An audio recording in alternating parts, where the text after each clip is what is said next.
Dahil sa ipinatutupad na martial law sa Mindanao, halos wala na raw pagala-gala sa mga lansangan. Mahigpit na ipinatutupad ang curfew at kaliwat kanan ang checkpoints. Mangiyak-ngiyak na nananawagan ng tulong sa gobyerno ang babaeng ito matapos matrap ang kanyang pamilya sa matinding bakbakan ng militar at Maute Group sa Marawi City. Hindi raw makalabas ang kanyang pamilya sa kanilang bahay. Nananawagan po ako sa Pangulo na sana po ay tulungan niyo po ang mama at mga kapatid ko po sa Marawi City. Nakausap ko last sila po through text. Kasi po nasa ilalim po ng bahay nila yung mga rebelde. Tapos meron din po sa harap. Tapos meron din po sa dun sa sa Bangulo. Sa DC, marami po. Tapos puro po mga helicopter po ang nakikita nila. Problema rin daw nila ang kanilang pagkain ngayon. Kasunod ng deklarasyon ni Pangulong Duterte ng martial law sa Mindanao, mahigpit nang ipinapatupad ang curfew sa lungsod ng Pagadian. Ang dating maingay na kalsada, ngayon tahimik na. Halos wala nang gumagalang tao at maagang nagsasara ang mga tindahan.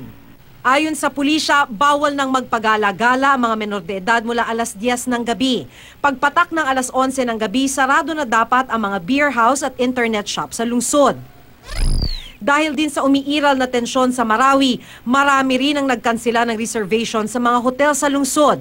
Nangangamba raw kasi sila sa kanilang kaligtasan at baka madamay raw sila sa gulo. Nananatili namang normal ang sitwasyon ngayon sa Cagayan de Oro City. Pero hindi raw nagpapakampante ang lokal na pamahalaan lalo't malapit ang lungsod sa Marawi. Kaliwat kanan ang mga checkpoints di lamang sa loob ng lungsod kundi pati sa pangunahing highway papasok doon. May mga nagprotesta naman sa tapat ng Cogon Market sa Cagayan de Oro. Kinundina ng grupo ang martial law sa Mindanao.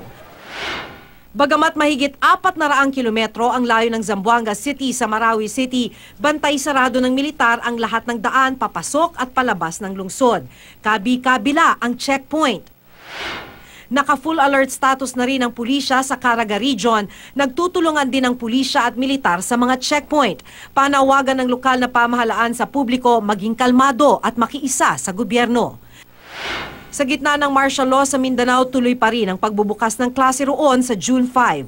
Ayon sa Department of Education, hindi dapat gamitin na evacuation center ang mga paaralan.